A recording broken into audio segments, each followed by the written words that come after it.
কয়েকদিন আগে মহাদ্দিসা হুজুরে জিকাইলাম যে হুজুর সত্তর মাদ্রাসার একটা ঘটনা আপনি ফরমাইছিলেন বহুত বছর আগে, আমার খেয়াল রয়েছে বার্ষিক খানকার সময়। কইলা কোন ঘটনা? আমি কইলাম যে একটা শব্দ লইয়া যে আপনারা বিতর্ক হয়েছিল, পরে সাবে গিয়ে একটা সমাধান দিয়েছিল। কইলা জুয়েলুন শব্দটা হইল জিম আইন লাম জুয়েলুন। ও সত্তর মাদ্রাসাত সিলেট বাসার সমস্ত মুহাদ্দিসিন উলামায়ে কেরাম কোনো এক বৈঠক ও শব্দ নিয়ে যখন দ্বিমত সৃষ্টি হয়েছে, মুহাদ্দিসা হুজুর নিজে কইতরা যে সমস্ত আরবি লগাত টগাত নিয়ে আমরা কাটাকাটি 2-2.5 ঘন্টা কাটাকাটির পরে জৈলুন শব্দের কোনো অর্থ আমরা খুঁজাইয়া সঠিক সিদ্ধান্ত পৌঁছা সম্ভব হয়েছে।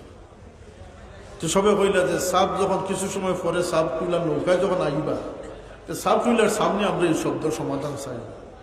মুহাদ্দিসা হুজুর নিজে ফরমাইছেন যে আমার ভিতরে একটা ধাক্কা লাগলো যে আল্লাহ সাবটুল্লাহ তো বুখারী শরীফের দর্শ দিতে তিরমিজির হাদিসের সমাধান টাইম দিতা পারবা কিনা, যদি পারই না তা আমার সাবেনি শরম পাই না। এটা মনে একটা খটকা আইছে যে সাবটুল্লাহ তো বুখারী শরীফ পড়ায় না, এখন তিরমিজি শরীফের এই হাদিসের সমাধান সাবটুল্লাহ দিতা পারবা কিনা। যদি পারই না তাহলে আজকে এত আলিম ওলামার সামনে আমার সাবর মুখকার খালো। এটা চিন্তা থাকার কথা না।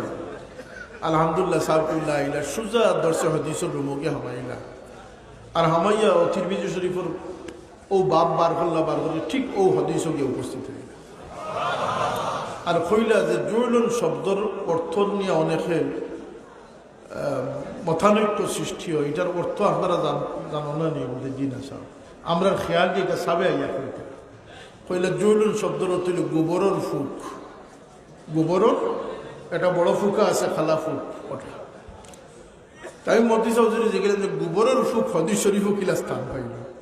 তা আল্লাহর নবী একটা উদাহরণ দিছেন, কিছু মানুষ যারা অন্তর বাদ হয়ে যায় এরার উদাহরণ দিতে গিয়ে আল্লাহর নবী ফরমাইছেন যে গোবরের ফুকের একটা বৈশিষ্ট্য হইল গিয়া তারে গোবর থেকে উঠাইয়া যদি কোনো বালা সাফ জায়গা নিয়ে রাখিয়ে দেন তাহলে কিছু সময় পরে সে ছটফট করে মারা যায়। আবার তার উপরে কিছু গোবর রাখি দিলে সে আবার ও গোবরের সুবাদে সে আবার জাগিয়ে উঠে। তার বৈশিষ্ট্য হইল গোবর ছাড়া সে বাস্তব পাবে না।